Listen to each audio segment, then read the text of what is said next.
এই মুভির শুরুতে আমরা সমুদ্র কিনারে একটি প্রেগনেন্ট মহিলাকে দেখতে পাই, যার নাম ছিল রুবেকা। এবং সে তার ভাবনায় তার স্বামীর সঙ্গে কথা বলছিল এবং সে বলছিল, তুমি আমার সঙ্গে কথা বলো অথবা না বলো, আমি সবসময় তোমার সঙ্গে কথা বলবো। আমি জানি তুমি আমার কাছ থেকে অনেকটাই দূরে চলে গেছো, এর মানে এই না যে আমি তোমাকে ভালোবাসতে ভুলে গেছি। এটা থেকে আমরা জানতে পারি তার স্বামী মারা গিয়েছে। এবং সে আরো বলে যে তুমি আমাকে যে লাস্ট গিফটটা দিয়েছো এটা আমার কাছে অনেকটাই দামি। এরপরে সিন চেঞ্জ হয় এবং সমুদ্র কিনারে আমরা একটি ছোট্ট বাচ্চাকে দেখতে পাই। এটাই আসলে রেবেকা এবং সিনটা অনেকটাই পেছনে চলে গিয়েছে। সে যখন সমুদ্র কিনারে খেলছিল তখন তার পাশ দিয়ে একটি ছেলে যায় এবং তারা দুজনে দুজনকে দেখে একটু করে হাসে এবং অ্যাট্রাকশন ফিল করে। তারপরে সেই ছেলেটা তার সঙ্গে আবারও দেখা করতে আসে এবং তাকে বলে, আমার নাম হচ্ছে টমি। এরপর থেকে তারা একসঙ্গে সময় কাটাতে থাকে এবং তারা খুব ভালো বন্ধু হয়ে যায় এবং একে অপরের প্রতি অনেকটাই আসক্ত হয়ে যায়। এরপরে একদিন তারা যখন সমুদ্রে গেছিল তাদের বাড়ির পাশে একটি শামুক কল দেখতে পায় এবং সেটা দেখে তারা অনেকটাই খুশি হয়ে যায়। তখন টম বলে, কালকে এটাকে আমরা সমুদ্রে ছাড়তে যাব। তখন রেবেকা বলে, কাল হয়তো আমার আসা হবে না, কারণ কালকে আমি জাপানে ফিরে যাব। এই কথাটা শোনার পরে টমি অনেকটাই আপসেট হয়ে পড়ে এবং রেবেকা সেখান থেকে চলে যায়। এবং এদিকে রেবেকাও অনেকটাই আপসেট ছিল।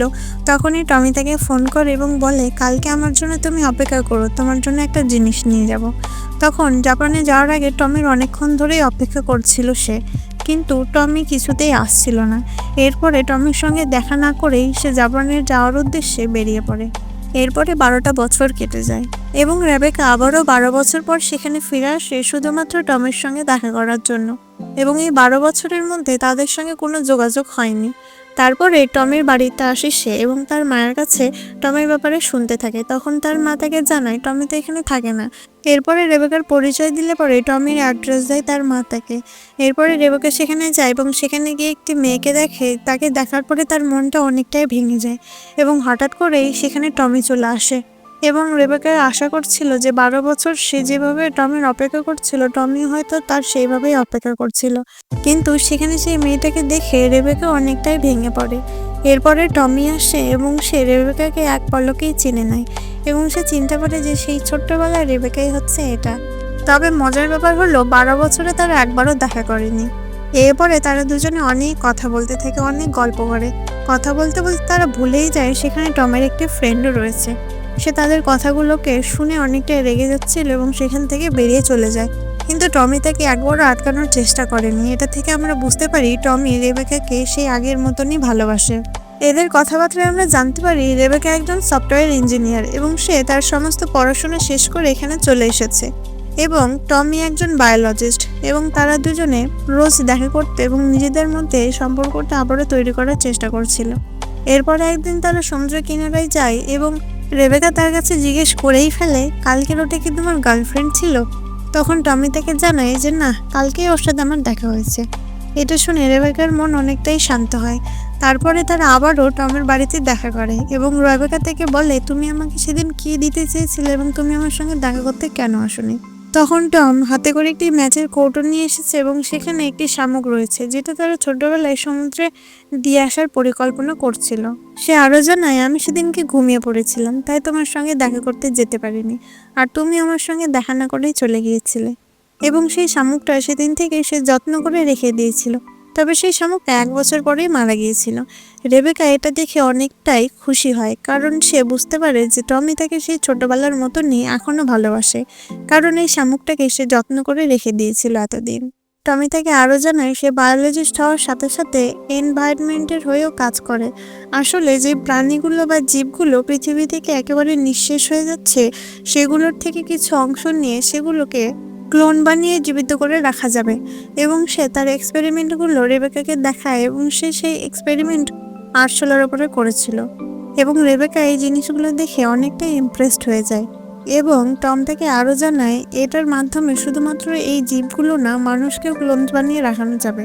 টম রেবেকাকে বলে, তুমি আমাদের সঙ্গে কাজ করতে পারো, আমি যে কোম্পানির সঙ্গে কাজ করছি। তখন রেবেকা রাজি হয়ে যায় এবং তারা সকালবেলা বেরিয়ে পড়ে সেই কোম্পানিতে যাওয়ার জন্য, কারণ রেবেকার নাম লেখাবে তাই।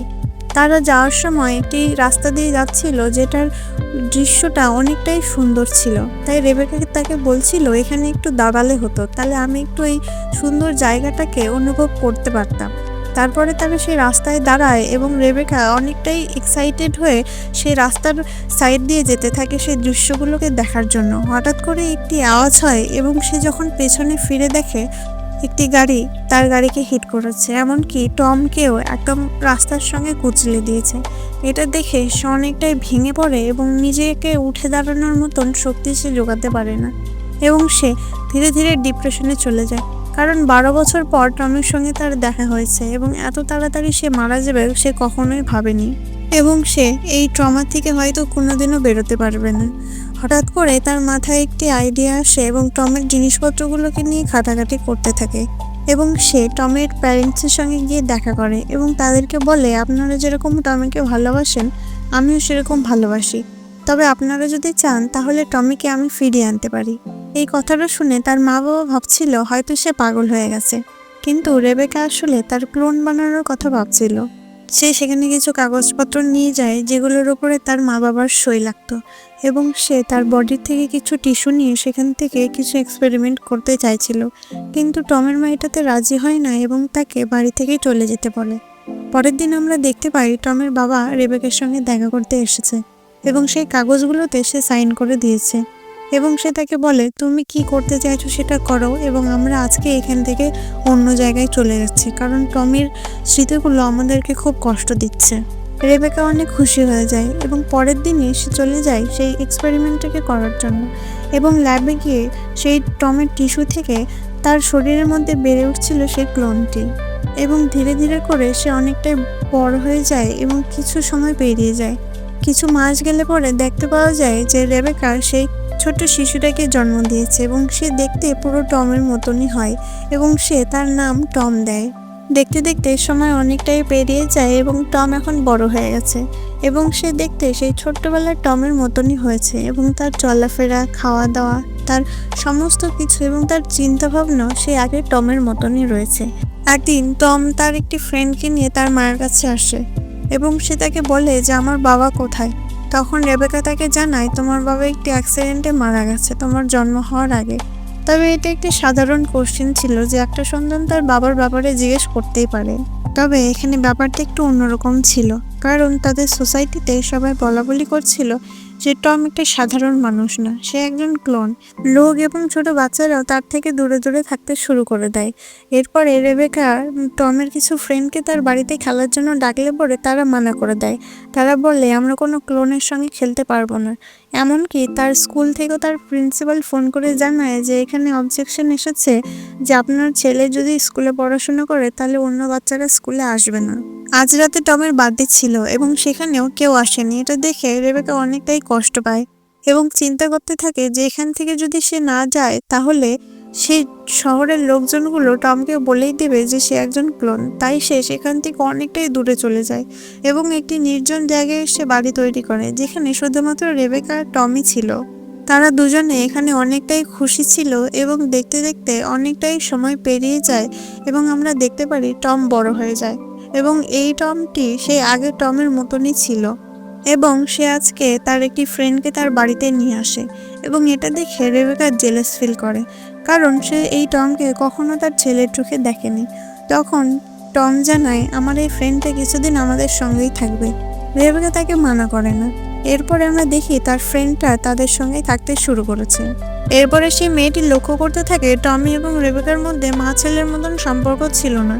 টমি এক্সট্রা খেয়াল রাখতো রেবেকার এবং এই জিনিসটা তার অকওয়ার্ড লাগে এবং সে তাদেরকে ছেড়ে চলে যায়।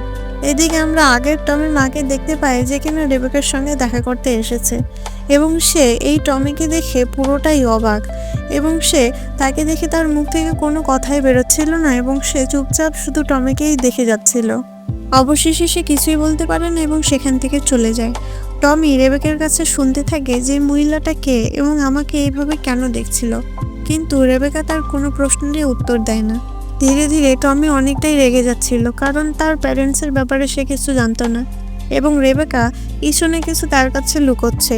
এটা দেখে তার পার্সোনালিটিতে অনেকটাই প্রভাব পড়েছিল এবং তার বন্ধু তার সাথে দেখা করতে আসে এবং সে তার এরকম অবস্থা দেখে সেখান থেকে বেরিয়ে চলে যায়।